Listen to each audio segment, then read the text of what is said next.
यार कितना ही प्यारा है यार। इनमें लिखा हुआ है लिटरली कुछ समझ में। हेलो एवरीवन, मेरा नाम है रामेश और इस समय मैं हूँ कज़ाकिस्तान में। मैं हूँ कज़ाकिस्तान के अलमाटी शहर में और इस समय मैं आ गया हूँ एसेंशियन कैथेड्रल घूमने के लिए, क्योंकि मेरे को एसेंशियन कैथेड्रल यहाँ जाना ज़रूरी था, क्योंकि ये एक मेन अट्रैक्शन है अलमाटी का। इससे पहले मैं गया था म्यूज़ियम ऑफ म्यूज़िकल इंस्ट्रूमेंट्स, जिसका नाम ये है म्यूज़ियम ऑफ म्यूज़िकल इंस्ट्रूमेंट्स। उसके बाद मैं आ रहा हूँ एसेंशियन कैथेड्रल, और एसेंशियन कैथेड्रल घूमने के बाद फिर हम लोग और भी लोकेशंस अलमाटी के कवर करेंगे इस व्लॉग में। सो एसेंशियन कैथेड्रल जो है ये बहुत पुराना वुडन स्ट्रक्चर है जो अर्थक्वेक में भी नहीं हिला था, मतलब क्योंकि इसको वुडन में बनाया गया है तो अर्थक्वेक में भी इसका कुछ भी नुकसान नहीं हुआ था। तो इसका आप लोग स्ट्रक्चर देख सकते हो मेरे सामने, ये कैसा है। ये देखो, बहुत ही यूनिक स्टाइल में इसको बनाया गया है और बहुत ही प्यारा लग रहा है दोस्तों देखने में ये।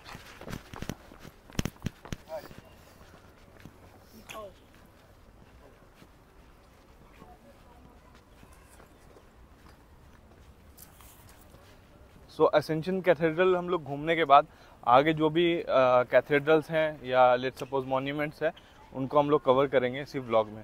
एसेंशियन कैथेड्रल का आई थिंक मैं पीछे से अंदर आ गया हूँ, इधर से रास्ता नहीं है अंदर जाने के लिए, तो हम लोगों को जाना होगा किसी दूसरे साइड होकर के। मे बी इस साइड से रास्ता होगा ताकि हम लोग यहाँ से घूम करके अंदर जाएं।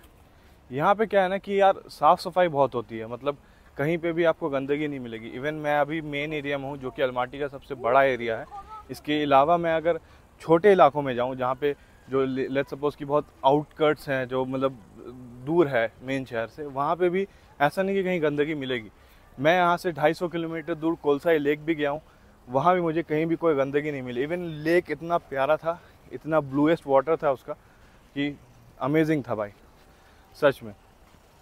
और ये आप देख रहे हो ना, ये जो पेड़ है ये सारे क्रिसमस ट्रीज़ हैं, मतलब इनको ना क्रिसमस ट्री वाले स्टाइल में बनाया गया है। मे बी हो सकता है विंटर्स में इसको सजा वजा देते होंगे एंड उसके बाद फिर इस पे काम करते होंगे।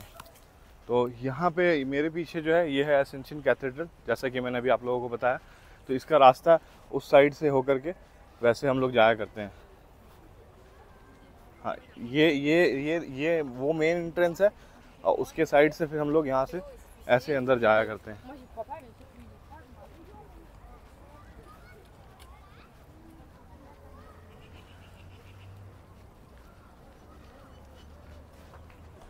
भाई अंदर चलना है क्या? ये भाई है, ये भी इंडिया से हैं, हमें यहाँ मिले हैं तो हम लोग सोचे कि साथ में एक्सप्लोर करते हैं। इसमें अंदर चलना है। ये चर्च है आई थिंक, या आई डोंट नो क्या है।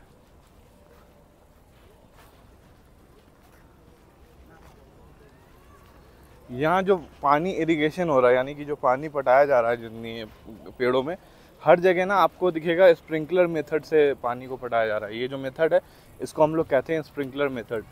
तो स्प्रिंकलर मेथड जो है यहाँ पे हमेशा ही, मतलब स्टार्टिंग से ही पॉपुलर रहा है। इवन मैं बहुत सारे जगह पे कोने किनारे में भी गया हूँ, जैसे पेड़ नालियों के बगल में जो घास होते हैं ना, जैसे कोई रोड है, रोड के बगल में थोड़े थोड़े घास होते हैं, तो वहाँ पर भी इन लोगों ने स्प्रिंकलर मेथड छोटे छोटे लगा रखे हैं ताकि पानी उन पेड़ों को मिलता रहे। तो यहाँ पे ऑलरेडी भीड़ है, कुछ लोग यहाँ पे सेल कर रहे हैं। और कबूतर, जैसा कि मॉन्यूमेंट में आम है कि कबूतर होना ही होना है, जैसे कि हम लोग देखते हैं अपने लाल किला वगैरह पे भी कबूतर बहुत सारे होते हैं। आई थिंक चर्च अब बंद हो चुका है या क्लोज हो चुका है, बट इसका व्यू आप देखो यार कि कितना ही प्यारा है यार,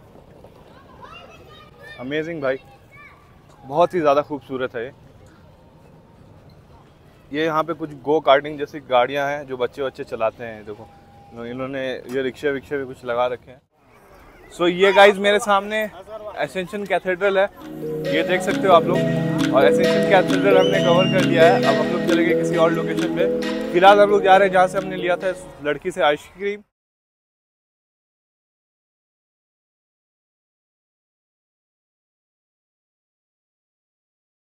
क्योंकि वहाँ पे शायद मेरा एक चश्मा छूट गया है, तो वो मेरे को देखना होगा।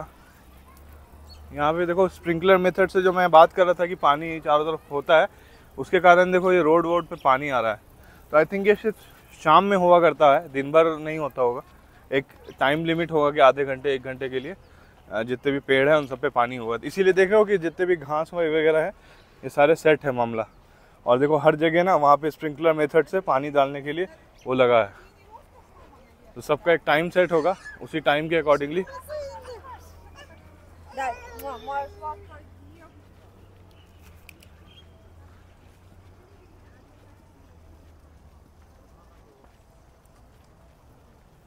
मेरे को जितना याद है मैंने शायद चश्मा यहाँ पे कहीं पे रखा था। आइसक्रीम वाले के पास तो देख लिया, वहाँ चश्मा वश्मा नहीं है, छूटा। अभी हम लोग वापस से इधर से आए थे, अब इधर से वापस इधर जाएंगे क्योंकि हम लोग वहाँ पे 10 मिनट के लिए बैठे थे, तो शायद वहाँ पे हो। एक बार चेक करते हैं चल के। और व्लॉग में वो सारे आइटम्स मैंने ऐड नहीं किए थे जो इम्पोर्टेंट आइटम्स हैं यहाँ के।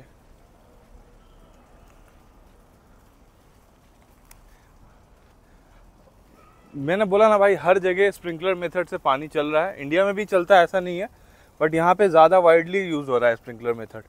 टेक्नोलॉजी को अच्छे तरीके से कैसे इस्तेमाल करना है वो कोई कजाकिस्तान में आकर के सीखे।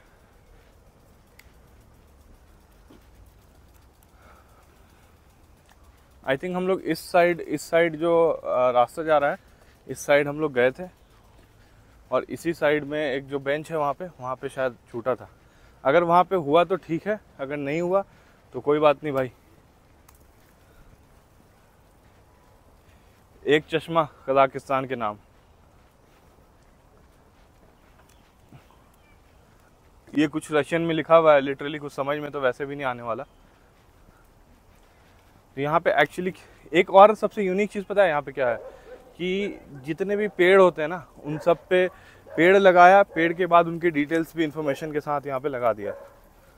पर पता नहीं क्यों, एक तो पेड़ में इन्वेस्टमेंट किया, उसके बाद फिर लोहे वोहे का इन्वेस्टमेंट करके सारी डिटेल्स लिखी। सारा रशियन में लिखा है, वरना मैं पढ़ता, बट सब रशियन में लिख लिया है। तो सोचो भाई कि ये लोग कितने वाइडली हैं कि हर एक चीज़ में इतना ज़्यादा सोचते हैं और चीज़ों को ज़्यादा करके रखते हैं। देखो पेड़ जो है, पेड़ में कुछ नीचे रबड़ वबड़ का कुछ ऐसे लगा रखा है पेड़ को ज़्यादा प्रोटेक्ट करने के लिए, क्योंकि पेड़ का जो इनिशियल फेज़ होता है, इनिशियल फेज़ बहुत ज़्यादा नाजुक होता है। उस टाइम पेड़ को केयर करने की ज़रूरत होती है। आई थिंक इसी बेंच पे था। हाँ,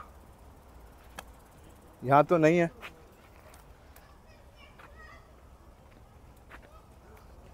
चलो कोई नहीं, रहने देते हैं, हटाओ। किधर से? तो असेंशन कैथेड्रल हमने कवर कर लिया। अब हम लोग इधर से कहीं बाहर निकलेंगे, एंड बाहर निकल करके हम लोग किसी और मॉन्यूमेंट पे। ऑलराइट एवरीवन, सो ये है अलमाटी का सेकंड स्टॉप। इस समय हम लोग हैं अलमाटी के सेंट्रल मॉस्क के सामने। ये देख सकते हो, ये है अलमाटी का सेंट्रल मॉस्क। और माना जाता है कि जिस तरीके से हम लोगों के इंडिया में जामा मस्जिद है, उस तरीके से इसको हम लोग जामा मस्जिद कंसिडर कर सकते हैं अलमाटी के लिए। और उसके जो गुंबद है, यानी कि जो ऊपर का जो टॉप का एरिया है, उसके वहाँ पे आप लोग देख सकते हो कि अरबिक में बहुत सारी चीज़ें लिखी हुई है, ये देखो। और सिमिलरली इसका जो पिलर है वो इस तरीके से बनाया गया है। तो भाई बहुत ही खूबसूरत तरीके से इसको बनाया गया है और बहुत ही खूबसूरत लग रहा है ये। ऑल्दो जामा मस्जिद दिल्ली के सामने कुछ भी नहीं है ये, क्योंकि वो एक मॉन्यूमेंट है, और साथ ही साथ मस्जिद के एक साथ साथ वो ओल्ड मुग़ल एम्पायर का एक बहुत अहम हिस्सा। क्योंकि ये तो सिर्फ एक मस्जिद है, और जो जामा मस्जिद है अपना, वो मुग़ल एम्पायर का एक बहुत इम्पॉर्टेंट मॉन्यूमेंट है। तो वो अपनी जगह वो भी सही है, ये भी अपनी जगह सही है। यहाँ पे लोग नमाज़ ऑफ़र करने के लिए आते हैं। और हम लोग अभी इस साइड से निकल के हम लोग कैफ़े के साइड जाएंगे चेक करने के लिए कि यहाँ पे क्या खाना हम लोगों को मिल सकता है। बट यार यहाँ पे का आप नज़ारा देखो कितना खूबसूरत है ये, लिटरली यार बहुत ही अमेजिंग कंट्री है। इतना साफ़ सफाई हर जगह, देख लो आपको कहीं कचरा नज़र नहीं आएगा कि कहीं पे कचरा है। देखो